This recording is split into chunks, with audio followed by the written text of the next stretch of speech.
My sister tried to have me thrown out of a country club. I walked away, owning the entire place. I never expected my 28th birthday to end with my sister trying to have me thrown out of a country club. Then again, I'd stopped expecting anything normal from my family years ago. The Madison Estate Country Club sat on 40 acres of pristine Connecticut coastline, its white-columned facade gleaming in the afternoon sun. I'd arrived wearing comfortable jeans and a simple cotton blouse, having driven straight from my apartment in the city. My sister Claire had texted me that morning, family lunch at the club, 1 p.m. Don't be late. No mention it was a formal event. No warning about dress codes, just another setup. I should have known better. Claire stood near the entrance in a designer dress that probably cost more than most people's monthly rent. Her highlighted hair was perfectly styled, her jewelry catching the light. Mom was beside her in head-to-toe Chanel, holding court with several other women who looked like they'd stepped out of a luxury magazine spread. "There you are," Claire said when she spotted me, her voice dripping with false sweetness. "We've been waiting." The way she emphasized we made it clear I was the problem, not her vague text message. "Sorry," I said easily. "Traffic was bad coming from the city." "The city?" Mom repeated with a slight sniff. "Still living in that tiny apartment?" "It works for me," I replied. Claire's friends had turned to stare, their eyes traveling over my casual outfit with barely concealed disdain. I recognized the look. I'd seen it my entire life from this particular social circle. "Well," Claire said brightly, "shall we go in? I'm absolutely starving." We walked through the grand entrance, my sneakers squeaking slightly on the marble floors. The country club was everything you'd expect: soaring ceilings, crystal chandeliers, oil paintings of long-dead members, old money attempting to preserve itself in architectural form. "The Thompson party," Claire announced to the hostess with the air of someone who expected to be recognized. "Of course, Miss Thompson." "Right this way," the hostess replied.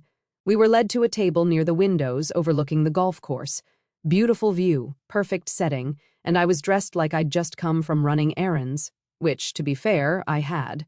"So," Mom said once we were seated, not bothering to look at me as she perused the wine list, "Claire has some exciting news." "Do tell," I said, genuinely curious.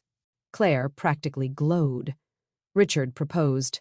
"Congratulations," I said warmly. "That's wonderful." "We're having the engagement party here next month," she continued, gesturing around the room. "And the wedding will be here too. Of course, this club is perfect, very exclusive, very—" She paused, her eyes landing on my outfit. "Refined. It's a beautiful venue," I agreed. "Yes, well, we're very fortunate to have memberships here," Mom said. "Your father's business connections made it possible, though Claire and Richard's status certainly helps maintain our standing." The implication was clear. I contributed nothing to the family's social position. "Richard's family has been members for 3 generations," Claire added. "His grandfather was on the board of directors." "Impressive," I said, meaning it. "Unlike some people," Mom said pointedly, "who can't even manage to dress appropriately for a family lunch." I took a sip of water. "You said family lunch. You didn't mention it was formal." "Any lunch at the Madison estate is formal, dear. One would think that's obvious," Mom replied. Our waiter arrived, saving me from having to respond. We ordered. Claire chose the lobster, Mom the Dover sole, and I went with the chicken salad. Then the real performance began. "We're planning the engagement party for 60 guests," Claire announced. "All the right people, naturally. Richard's business partners, closest friends, family." "Sounds lovely," I said. "Of course, we'll need to be selective about the guest list," Mom interjected. "The club has standards. We can't just invite anyone." I knew where this was heading. "Which reminds me," Claire said, her voice taking on an apologetic tone that didn't quite reach her eyes, "about the engagement party. We're really trying to keep it intimate, just our inner circle." "I understand," I said calmly. "Do you?" Mom asked. "Because last time we had a family event, you showed up looking like, well, like this." "That was Thanksgiving," I reminded her. At your house. You said casual. Casual doesn't mean impoverished, Claire said with a little laugh, gesturing at my outfit. Honestly, Emily, you're 28 years old. When are you going to get your life together? My life is together, I said evenly. Living in a studio apartment, working at… Mom trailed off with a vague wave of her hand. Whatever it is you do with computers. Data analysis, I clarified. Yes, that, she said, as if I'd admitted to working at a fast food restaurant. The point is, dear, you're not exactly where we hoped you'd be at this age. Claire was already engaged to Richard at 26. And look at her now, a beautiful home in Greenwich, a successful fiancé, memberships at all the right clubs. I'm happy for Claire, I said honestly, but not ambitious for yourself, Mom finished. It's disappointing, Emily. Your father would be disappointed too. Bringing up my father, who'd passed away 3 years ago, was a low blow, but it was Mom's specialty. I think Dad would be proud of me, I said quietly. For what? Claire asked with genuine curiosity. What have you actually accomplished? I could have told them right then. I could have explained exactly what I'd been building for the past 6 years. I could have shown them the documents in my bag that proved just how accomplished I actually was. But I'd learned something valuable about my family. They never listened. They'd already decided who I was, and no amount of evidence would change their minds. At least not evidence presented by me. I'm doing fine, I said instead. Our food arrived, and for a few minutes we ate in relative silence. Then Claire's phone buzzed, and she squealed with delight. Oh my God, Mom, look! The Hendersons can make the engagement party, and they're bringing the Vanderbilts. Wonderful, Mom said, beaming. This is going to be the event of the season. We'll need to upgrade the menu, Claire mused. Maybe the filet mignon instead of the salmon. And champagne, obviously, the good stuff, spare no expense. Mom agreed. This is a celebration of Claire's future. I continued eating my salad, letting their planning wash over me. I'd become quite good at tuning out these conversations over the years. Of course, we'll need to be careful about the seating arrangements, Claire said, pulling out her phone to make notes. The Vanderbilts can't sit with the Prescotts. You know, they're in that legal dispute. And Richard's mother will want to be near the windows. What about family seating? Mom asked. Oh, well, Richard's parents at the head table with us, obviously. His siblings at table 2 with their spouses, Uncle James and Aunt Patricia at table 3. I waited, but my name never came up. Where should we put Emily? Mom finally asked, her tone suggesting she'd rather not put me anywhere at all. Claire looked up from her phone, her expression one of carefully constructed sympathy. Actually, Mom, I've been meaning to talk to you about that. Here it comes, I thought. The thing is, Claire continued, with limited space and so many important guests, I'm not sure we can accommodate everyone we'd like to invite. You're not inviting your own sister to your engagement party? I asked calmly. It's not that simple, Claire said quickly. This is a very important event for Richard's career. His business partners will be there, potential clients, people from his firm. We need to make the right impression. And I would make the wrong impression, I finished for her. Don't be dramatic, Mom said. Claire is simply being practical. This party could lead to important connections for Richard. We can't have… She gestured at me again. This, I said. This being your daughter? This being someone who can't be bothered to dress appropriately or maintain proper social standards, Mom corrected.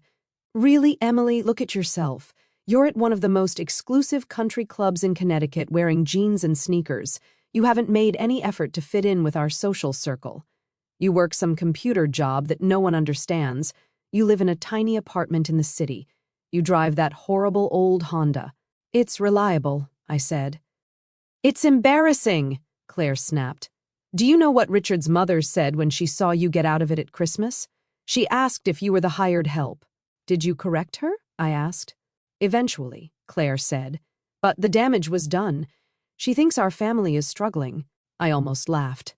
Almost. So, the solution is to not invite me to family events? I asked. Just this one, Claire said quickly. Just the engagement party. You can still come to the wedding, obviously. We'll seat you in the back somewhere." "How generous," I said dryly. "Don't be like that," Mom said. "We're trying to help you understand how the world works. Appearances matter. Connections matter. You can't just show up looking like you don't care and expect people to take you seriously." "I never said I didn't care," I pointed out. "Then why do you dress like this?" Claire demanded, her voice rising slightly. Other diners were starting to glance our way. "Why do you insist on living in the city instead of somewhere respectable? Why do you work at some no-name company doing God knows what?" "I like my job," I said simply. "You could like it somewhere better," Mom said. "Somewhere that would impress people. Claire's fiancé works at Whitmore and Associates. Very prestigious, very well-connected. They have connections to—" "I know who they have connections to," I interrupted gently. "Then you understand why this engagement party is so important," Mom said. "Why we can't have any complications." "Complications?" I repeated. That's what I'd been reduced to. "I understand perfectly," I said. "Good," Claire said, visibly relaxing. "I knew you'd be reasonable about this. And really, you'll probably be more comfortable not coming. These events can be so boring. All that small talk with people you don't know." "I know most of them," I said quietly. "You know of them," Mom corrected. "That's different from actually being part of their circle, which you're not." The waiter came to clear our plates and offered dessert menus.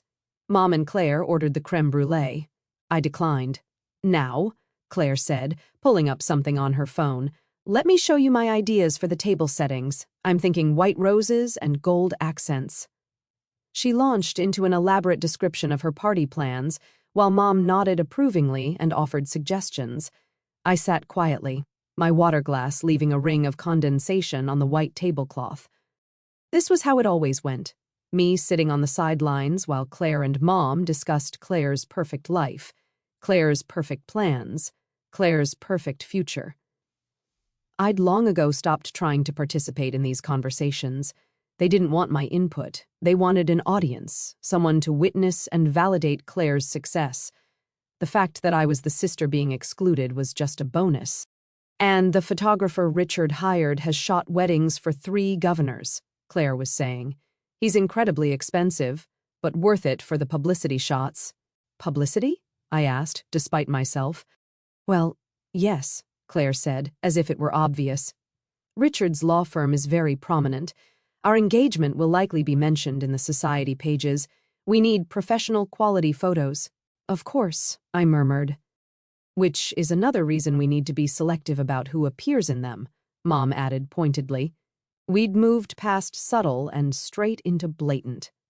The waiter brought their desserts, and they discussed the wedding plans between bites of crème brûlée, venue capacity, invitation wording, honeymoon destinations, all the details of a wedding I apparently wouldn't be welcome at. Finally, lunch wound down. Mom requested the check, made a show of reviewing it carefully, and then pulled out her credit card with a flourish. "My treat," she announced, "a celebration of Claire's engagement." "Thanks, Mom," Claire said, kissing her cheek. "Emily," Mom said as we stood to leave, "perhaps next time we have a family meal, you could make an effort with your appearance. For Claire's sake, if not your own." "I'll keep that in mind," I said neutrally.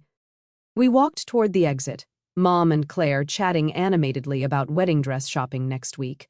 I followed a few steps behind, the invisible sister. We were almost to the entrance when Claire stopped suddenly. "Oh," she said brightly, "there's Melissa Harrison. I have to say hello, she's on the wedding invite list." She hurried over to a woman in tennis whites, leaving Mom and me standing near the marble fountain in the foyer. "Emily," Mom said quietly, turning to face me, "I hope you understand. We're not trying to be cruel. We're trying to protect Claire's future. This marriage is important for our family's standing." "I understand," I said. "Do you?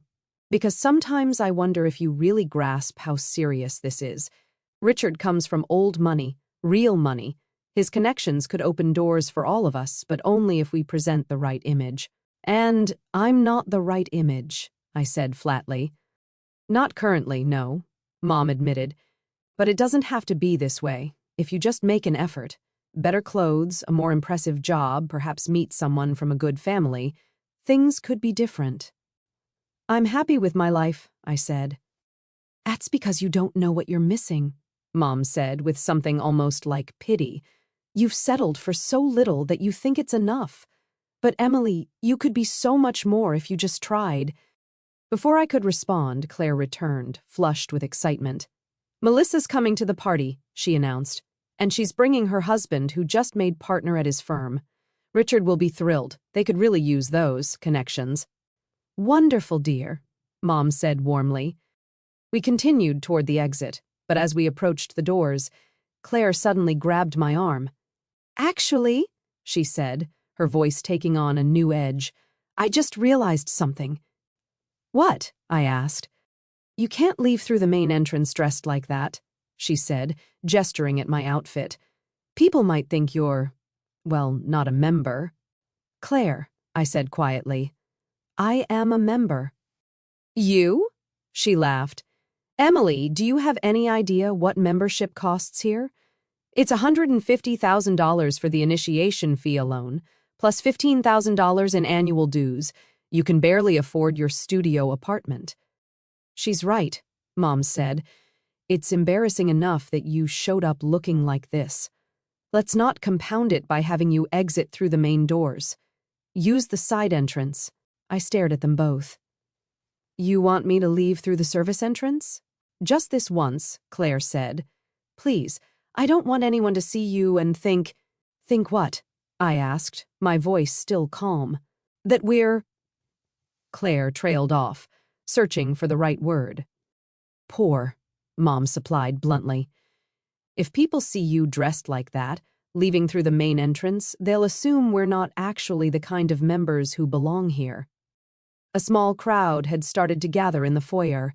I recognized several faces, other members, club staff, people who moved in the same social circles as my family. Perfect. I'm not leaving through the service entrance, I said clearly. Emily, Claire hissed, glancing around nervously. Don't make a scene. I'm not making a scene, I said. I'm leaving through the front door like any other member. Any other member wouldn't be dressed like a vagrant, Mom said sharply. That's when Claire made her mistake. She turned to the security guard standing near the entrance, a professional-looking man in his 50s with a club security badge. Excuse me, she said in her most authoritative voice. Could you please remove this poorly dressed person? She's embarrassing us. The security guard looked at me, then at Claire, confusion crossing his face. Ma'am, She doesn't belong here, Claire continued, her voice getting louder. More people were stopping to watch now. Look at her. She's clearly not member material. We can't have people like this wandering around the club. Claire, I said quietly, don't do this. Why not? She demanded, turning on me. You're making us look bad. You're always making us look bad. For once, could you just accept that you don't belong in places like this? Mom nodded her agreement. The security guard is just doing his job, Emily. Perhaps if you dressed appropriately, this wouldn't be necessary. The security guard looked deeply uncomfortable now. Ladies, I'm not sure… Remove her, Claire insisted. Immediately. I'm a member here, and I'm requesting that this person be escorted out. The foyer had gone quiet. 20 or so people were watching now, their country club lunch interrupted by unexpected drama. I stood calmly, waiting. That's when David Morrison appeared. David was the club's director, a distinguished man in his 60s who'd managed the Madison estate for over 20 years. He'd clearly been summoned by someone who recognized that this situation was escalating beyond a simple security matter. What seems to be the problem? He asked smoothly, his voice trained to diffuse conflicts among the wealthy. Finally, Claire said, Mr. Morrison, thank goodness. This person, she gestured at me, needs to be removed from the premises. She's not dressed appropriately, and she's causing a disturbance. David looked at me, and I saw recognition flash in his eyes. Then something else, alarm. Miss Thompson, he said carefully, is there a problem? This is Miss Thompson, Claire said impatiently, pointing at herself. I'm Claire Thompson, and this is my mother, Patricia Thompson, members here. This, she gestured at me again, is my sister, who is not a member and needs to leave. David's expression didn't change, but I saw his shoulders tense. I see, he said slowly. And you're asking me to have your sister removed from the club? Yes, Claire said immediately, before she embarrasses us further. She's dressed like a homeless person, Mom added. It's completely inappropriate. Surely you can see that. David turned to me, and in his eyes I saw a question. I gave him the slightest nod. Miss Thompson, he said, and there was a new quality to his voice now, formal, professional. Shall we revoke their memberships? The foyer went completely silent. Claire's face went blank with confusion. What? She said. David repeated calmly. Shall we revoke their memberships? Mrs. Patricia Thompson and Ms. Claire Thompson, according to our records, are sponsored members under the primary membership. What are you talking about? Claire demanded. We've been members here for years. My father— Your father's membership was transferred 5 years ago, David said, pulling out his phone and scrolling through something. Upon his passing, the primary membership and all associated accounts were transferred to the designated heir in his will. Mom had gone pale. That's impossible. I have the membership card. I've been paying the dues. You've been using the membership privileges, David corrected, but the primary membership belongs to someone else, someone who has been covering all costs associated with this club for the past 5 years, including your dues, your dining charges, your guest privileges, and your access to all facilities. The crowd was pressing closer now, people pulling out their phones. Who? Claire whispered, though I could see in her eyes that she was starting to understand. David turned to me with a respectful nod. Miss Emily Thompson has been the primary member since 2019. She owns the membership that you've been using. And actually, he scrolled through his phone again, she owns quite a bit more than that. What do you mean? Mom asked faintly. The Madison Estate Country Club was purchased by Thompson Holdings LLC 3 years ago, David explained. Miss Emily Thompson is the sole owner of Thompson Holdings, which means, Mrs. Thompson, that your daughter doesn't just own the membership you've been using. She owns the entire club. The silence was deafening. Claire's mouth opened and closed soundlessly. Mom gripped the back of a nearby chair as if she might fall over. That's impossible, Claire finally managed. She's a data analyst. She lives in a studio apartment. She drives a Honda. Miss Thompson maintains a private residence in the city, David said carefully. But she also owns 3 properties in Connecticut, including the estate where this club is located. As for her vehicle choices, that's a personal preference. The entire club? Mom whispered. 40 acres, the main building, all facilities, and the adjacent golf course, David confirmed. Purchased in 2021 for $47 million. The transaction was handled very quietly, as Miss Thompson preferred to maintain her privacy. I'd stayed silent through all of this, watching my family's faces as their entire understanding of reality crumbled. Emily, Claire turned to me, her voice small. Is this true? Yes, I said simply. But how? Why didn't you tell us? You never asked, I said quietly. You assumed. You decided I was a failure, that I hadn't accomplished anything, that I was an embarrassment to the family. Nothing I said would have changed your mind. So I stopped trying. But the apartment, Mom said weakly. The job? The car? I like my apartment.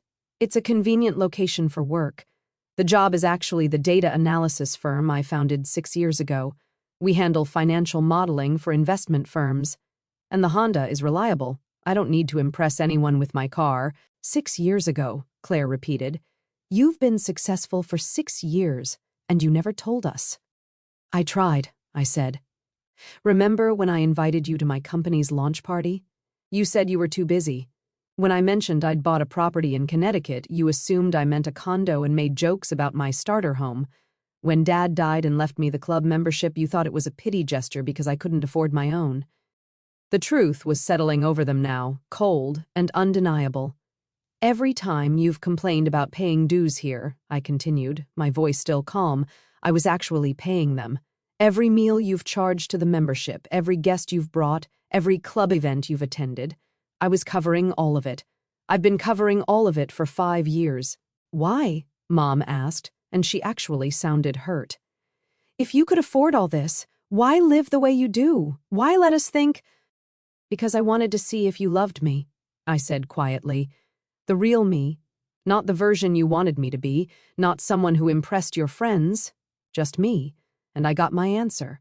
Claire was crying now, mascara running down her cheeks. Emily, You tried to have me thrown out, I said, not unkindly. You told security to remove me because I embarrassed you. You uninvited me from your engagement party because I didn't fit your image. And Mom, you told me Dad would be disappointed in me. I didn't mean, Mom began. Yes, you did, I interrupted gently. You meant every word. To you, I was a failure.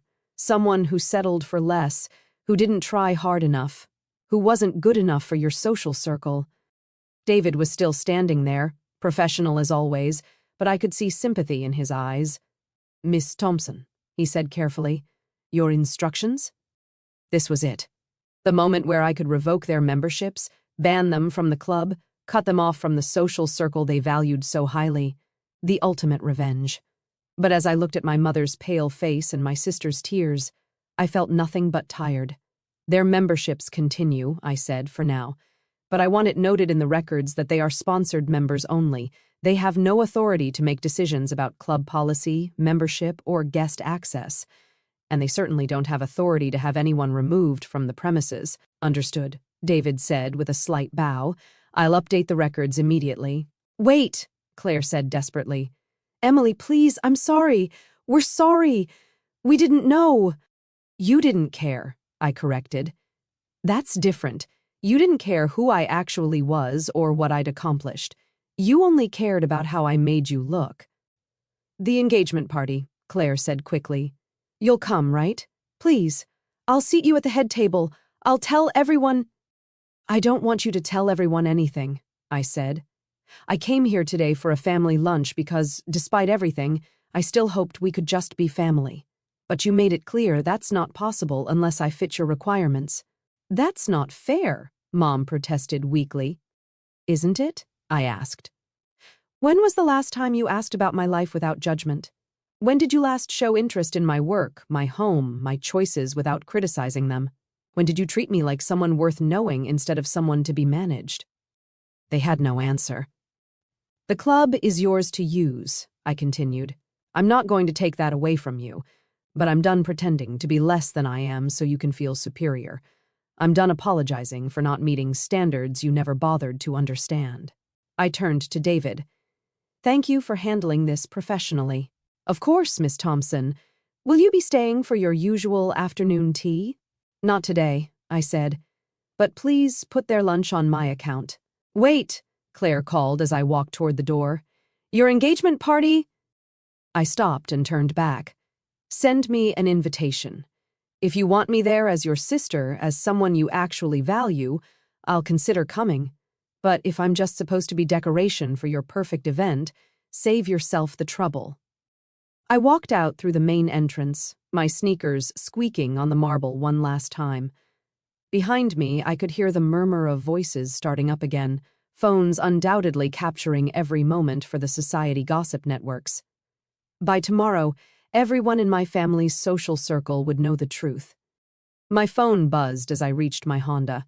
A text from David, your office sent over the quarterly reports. Membership is up 15% this quarter. The renovations you approved for the tennis courts are already attracting new applications. Well done, Miss Thompson. I smiled and put the phone away. I'd bought the Madison Estate Country Club 3 years ago, not as an investment, but as a gift to myself, a reminder that I'd succeeded on my own terms, built something real, created value that had nothing to do with my family's approval. The fact that my family had been using it all along, never knowing who actually owned it, was just irony.